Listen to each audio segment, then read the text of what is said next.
Hello, wonderful peasants. It is I, the mighty Lord Gamerson, and I have another ranked list of greatness. The Turbo-Grafx 16 was marketed as the first 16-bit system, although it did use a modified 8-bit CPU. The Turbo-Grafx failed in North America, but it was going against real 16-bit systems like the Super Nintendo and the Genesis. There was a lot to love about the Turbo-Grafx 16, and right here are 10 of the best things about the good old Turbo-Grafx. Oh, and this list only features the card games, not the Turbo CD games. That is a list for another time. Number 10. Galaga 90. Do you love the original Galaga? Of course you do. It's one of the best games of its type. The single-screen space shooter Galaga 90 is just as good as its arcade prequel, and that's a hard judgment to make, but I stand by it, and I say it's equally good, but in slightly different ways. The original has a perfect simplicity that's hard to replicate. The most important question is, does Galaga 90 feel like an extension of the original? The answer is yes. Galaga 90 expands on the original with things like a finishable story with branching pathways.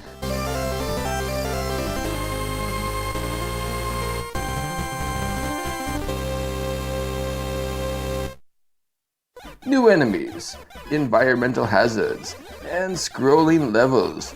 This game is very difficult, mostly because you get no continues, so you better practice and get good. Lord Gamerson commands it.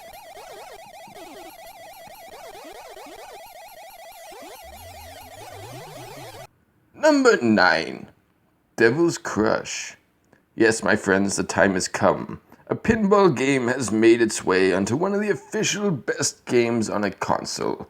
Lord Gamerson loves pinball, but it's not the kind of game for one of these lists. Devil's Crush is the exception, folks. It really is. Really. You can trust Lord Gamerson on this. Devil's Crush is one of the very best video pinball games to exist. Pinball is one of those things that's hard to copy over. A real pinball machine will always be the best option. Devil's Crush gets it right. You get 3 screens on the main table. There's a lot of depth in the game. For example, there's a woman's head on the middle screen. You gotta get your balls inside her enough times to wake her up. When she's fully awake, she turns into a lizard demon. You then get to go to a separate bonus area. There are 6 of these with different objectives. Lord Gamerson gives Devil's Crush an A++. It's the perfect guide on how to do video pinball the right way. Number 8. Dungeon Explorer. Dungeon Explorer copies the original Gauntlet, and while it will never reach that same level of prestige, it is an excellent title. In Dungeon Explorer, you explore dungeons. You can do this with up to 5 players. If you know Gauntlet, the playable characters should seem familiar. You get your fighter, thief, warlock, witch, bard, bishop, elf, or gnome. In fact, you get more characters. You collect potions for black and white magic, treasure, and food. The basic Gauntlet rules apply. There are areas full of enemies and a bunch of generators that generate them. You want to destroy the generators and clear the area of those cockroaches. Dungeon Explorer is a great title, and although it may be sacrilege, I'm going to say this is better than the original Gauntlet, upon which Dungeon Explorer is based. The enemies are better, the dungeons are better, and they're more varied. The playable characters are also better. The strategy is deeper, and there's cool bosses. It's just better. Number 7. Legendary Axe. In Legendary Axe, you play as the mighty warrior Gorgon. You are a barbarian whose girl has been kidnapped by the sinister cult Jagu. You must do mighty battle against dangerous enemies across 6 action-packed levels. This launch title was a wild success for the Turbo-Grafx 16. It had excellent graphics, animation, music, and gameplay. Not to mention, it is now officially one of the top 10 games on the system. This title feels like it shares the same soul as the Sega arcade hit Altered Beast.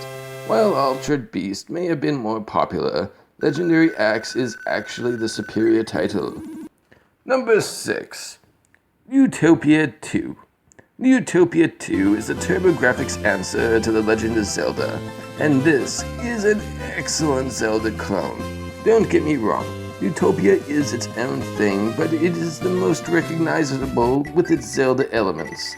Single screens that transition at a certain rate and speed into the next screen. It has a similar art style and area layout. You destroy environmental objects such as trees and rocks to reveal treasure and new areas.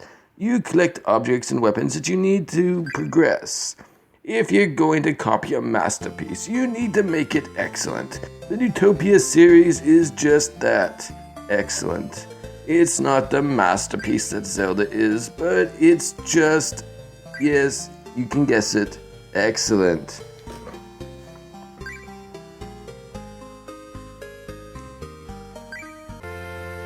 Number 5.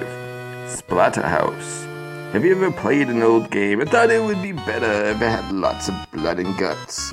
Well, the fine folks at Namco did. In Splatterhouse, you control Rick, a young man who got trapped with his girlfriend inside the West Mansion. I hope it's not Adam West Mansion, although that would explain a few things.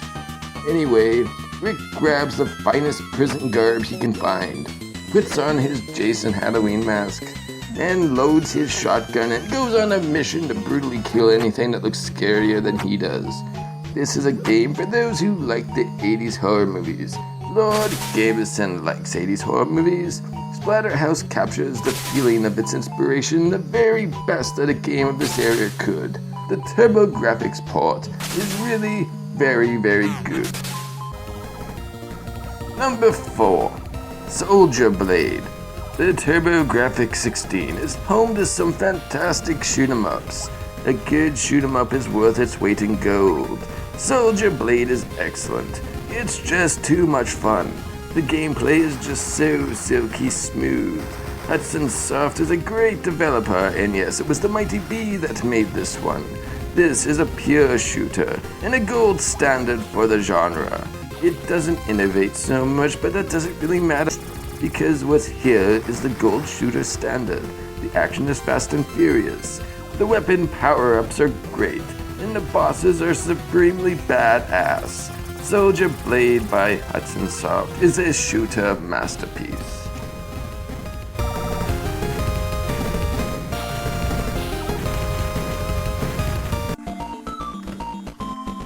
Number 3. Bonks Adventure 2, Bonks Revenge. Bonk is a thinking man's hero. He always uses his head. That's a good chunk of the awesomeness of Bonk. The attacks are so much fun. It's so satisfying to control this little caveman and defeat all in my path with my rock-solid head. I think Bonk was part of the same Weapon X program that made Wolverine. You see, Bonk was never in prehistoric times. He lived in a secret underground dinosaur island. Bonk is an experiment in genetics and bioengineering. That's just his real-life inspiration. The real interesting thing is how awesome this game is. The graphics are bright and colorful. The music ranges from serviceable to great. The controls and gameplay, they're very good. There's some minor jumping landing issues, but nothing's perfect. Bonk's Revenge was a step up from the first Bonk, and even a little better than the third entry. All the Bonk games on the Turbo-Grafx 16 are great, but the second is the best. Number 2. New Adventure Island. This game has the feel of the original Adventure Island. It's just as great, just upgraded. You play as the mighty Master Higgins, and you've just married the prettiest babe on the island. You all know what that means, right? Of course you do. She gets kidnapped and you have to go save her. This is a classic side-scrolling adventure. You've got an army of enemies to defeat, difficult terrain to cover, and mighty bosses to kick ass. You get your items by cracking eggs. You can find some cool things in eggs, like a skateboard and an invincibility fairy. Riding the skateboard is always a lot of fun. This isn't a difficult game. You get unlimited continues and the game isn't that hard. This game is also very charming. It's a masterpiece of a platformer. Number 1. Blazing Lasers. The best game for the Turbo-Grafx 16 is Blazing Lasers. It seems fitting that the best game on the Turbo-Grafx is a shoot-'em-up. The Turbo-Grafx is great for shoot-'em-ups. Blazing Lasers has 9 blazing levels. All levels have multiple bosses. The bosses are very well designed and have fun, easy to memorize attack patterns. This game has a ton of power-ups to make the most badass ship in the galaxy. Blazing Lasers is hyper elite awesome. The action never stops and is always fun. You will always want to give it one more try. The music definitely helps. It is some of the best on the Turbo-Grafx. This game is very balanced, and it never feels unfair. Blazing Lasers is a must-play. Well, that's it. The best games on the Turbo-Grafx 16. What do you think? Just because this is an official list doesn't mean that Lord Gamerson doesn't want to hear your opinions. Please subscribe to Lord Gamerson today.